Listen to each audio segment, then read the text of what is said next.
right, so ready for this? We're diving headfirst into a world most of us only see on screen, the UK underworld. But forget the polished gangster flicks. Our source material is straight from a YouTube channel. We're talking about Darren Gee, ex-gangster, no stranger to the darker side of the law, and now he's got a story to tell. See, his brother Danny was recently arrested, and Darren decided to hit record. Now, before you think this is just another true crime news brief, hold on. Darren's account. It's raw, it's unfiltered, and it throws open the doors to family loyalty, the aftershocks of prison. Heck, even the ethics of true crime podcasts themselves. Let's set the scene. Darren tells us Danny was caught in a Wigan pub. Not exactly a daring escape, right? But here's the kicker. Apparently, Danny was grinning ear to ear when they slapped on the cuffs. Relieved, almost. Expert, help us out here. This guy's heading back to prison, probably not for the first time. Shouldn't there be fear, dread, not a smile? You'd think, right. But the thing is, prison, even a short stint, it messes with you. Yeah. Upends your sense of normal, your routine, everything. So you're saying for someone like Danny, in and out of the system, maybe prison feels more like home than the outside world. Like, back to the familiar. It's a possibility we can't ignore. See, prison's flawed, sure, but it offers structure, a messed up kind of certainty. But out here, with all the choices, the temptations, it can be overwhelming when you're barely keeping your head above water. And let's be real, ditching that life, it's not as easy as clipping a switch. Reoffending's a huge problem. Absolutely. Addiction rears its ugly head. Support systems are shaky at best. And then there's the pull of your old crew. It's a tangled web, tough to escape. Which brings us to the core of it all, the bond between these brothers. Darren doesn't mince words. He calls Danny out for putting loyalty to others above their own brotherhood. Uses the word sacrificed, and that's heavy stuff. So how common is this? Does prison shatter families even beyond the bars? Unfortunately, yeah. Communication's limited, visits are strained, and the stigma follows you everywhere. Tough on any family. But when you throw a shared criminal past into the mix, whole other level of pressure. Right, like who can you trust when everyone's walking that razor's edge? And that's where this story takes a turn. Darren starts pointing fingers at this other family, the L's. He's claiming they were flat out lying to get him sent back down. And then there's this lamb figure lurking in the background, like we're only seeing the tip of some iceberg power play. Okay, so we've got potential prison codes, family feuds brewing, this mysterious lamb. Expert, am I picking up some major conspiracy vibes? Well, what's interesting is how this one event, Danny getting arrested, it's like a tremor, exposing all these fault lines in their world, these accusations from Darren. They show just how real the threat of betrayal is, the paranoia that eats away at you in that life. Like even if you get out, the game never really stops playing you. Precisely.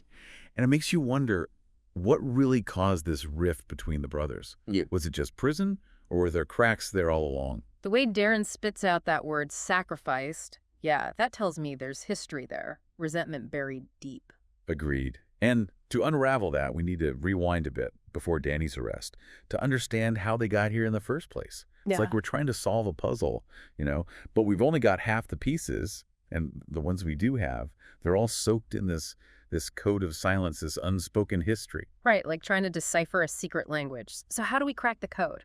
What else does Darren let slip about their past? He talks about their younger days, more reckless, more wild, mentions high-stakes robberies, the intense loyalty within their crew, almost like he's romanticizing it, But then he throws in this line out of nowhere. We were invincible until we weren't. What's that about? Exactly. It screams turning point, a fall from grace. And that's why I think getting a handle on the UK underworld, even just a glimpse, is crucial here. You're right. I'm picturing some Hollywood gangster flick, but British gangs, they're a different breed, aren't they? Completely. More insular, often tied to specific neighborhoods, their own pecking order, rivalries, and yeah, definitely their own set of rules. And the consequences are way more serious. Absolutely. Sentences for robbery, drug trafficking, way harsher than what you'd see in the U.S. for similar crimes. Longer stretches inside. High risk, high reward. No wonder there's this constant pressure cooker of suspicion and loyalty tests. Exactly. And remember, Darren and Danny, they weren't just low-level guys. Darren had a name, he'd climbed the ranks. That kind of reputation, it follows you behind bars. Speaking of inside, Darren claims Danny went completely silent in prison. Wouldn't take his calls, ignored his letters. What's the deal with that? Could be a few things. One, as tough as it sounds, it could be Danny's way of protecting Darren. Keep him in the dark, keep him safe. Protect him how? I thought loyalty meant having each other's backs, not going radio silent. True, but in their world, loyalty gets twisted. By not talking, Danny doesn't risk giving up info, even accidentally. Remember those slippery podcast rats Darren was ranting about? Oh, yeah, he went on a whole thing about that. Blame them for using ex-cons, exploiting their stories for profit. But I gotta admit, I need more context here. Is he talking about specific podcasts, actual betrayals, or just a general distrust? It sounds like it's coming from a personal place. He mentions being approached by podcasters, promised a chance to tell his side of things, but then, feeling used, his story twisted for clicks. So it's not just about the ethics of true crime as a genre. It's about broken promises. The power imbalance between a podcaster and someone fresh out of prison, vulnerable. Exactly. Darren's basically saying, these podcasters, they swoop in, get us to spill our guts, then they disappear. Leaving him feeling burned, betrayed. And that's where the anger comes from. And let's not forget, Darren's building a following online himself. These podcasts, their competition. He's trying to own his narrative, take back his story. Okay, so it's personal, it's professional, and it feeds right back into his distrust of the system. And this is where things get really interesting, because Darren ties this whole podcast thing into his accusations against the L's. You think he's implying that the L's use podcasts, or maybe the media in general, as part of their scheme against him? He doesn't come right out and say it, but it's definitely a thread worth pulling. Did the L's plant information, knowing you'd get picked up, amplified? Did they use the public's obsession with true crime to their advantage? Whoa. That takes the whole conspiracy theory vibe to a whole other level. Right. We're not just talking family drama and prison codes anymore. We're talking information warfare, strategic manipulation. And then there's the Lamb, this mysterious figure right at the heart of it all. Darren says the L's wanted him out of the picture because of his connection to this lamb. Who is this lamb, and what makes them so dangerous? It's a huge question mark, isn't it? A person, a place, a symbol even? We don't know. And why is Darren being so tight-lipped about it? Protecting them? Or is he playing his cards close to his chest, waiting for the right moment to reveal more? These are the questions that keep me up at night, you know? But seriously, we have to remind ourselves, we're dealing with a very specific, very closed-off world. We're seeing everything through Darren's eyes.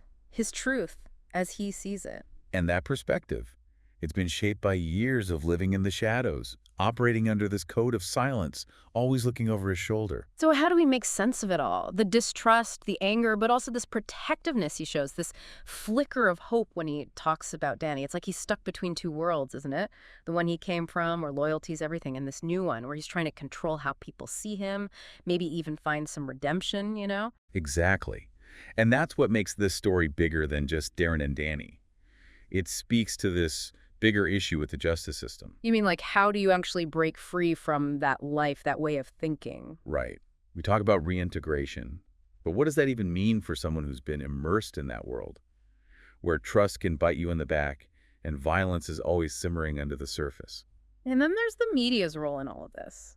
Darren's anger towards those podcast rats, it's a good reminder that these stories, they have real-world consequences. Absolutely. Our hunger for true crime, it affects real lives. It can give someone a platform, sure, but it can also exploit them, even put them in danger.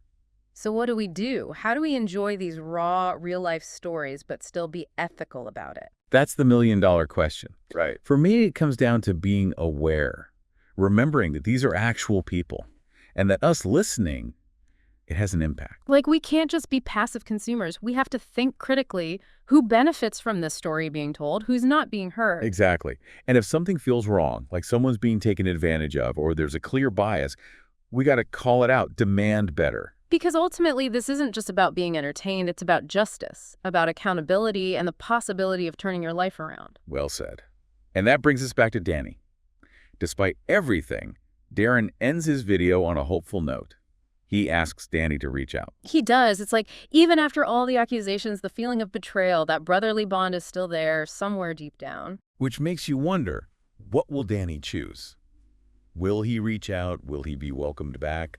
Or is there just too much water under the bridge? And if he does reach out, what then? What's waiting for him out here? Those are questions we don't have the answers to. But they're worth thinking about, right? They force us to confront the complexities of family, of forgiveness, and how the past can hang over you.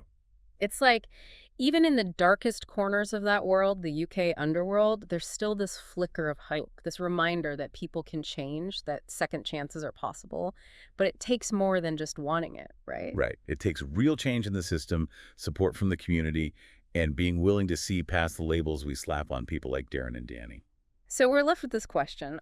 What part do we play in creating a society that actually gives those second chances, that supports rehabilitation, not just locking people up? That's a question I hope our listeners will keep wrestling with long after this episode is over.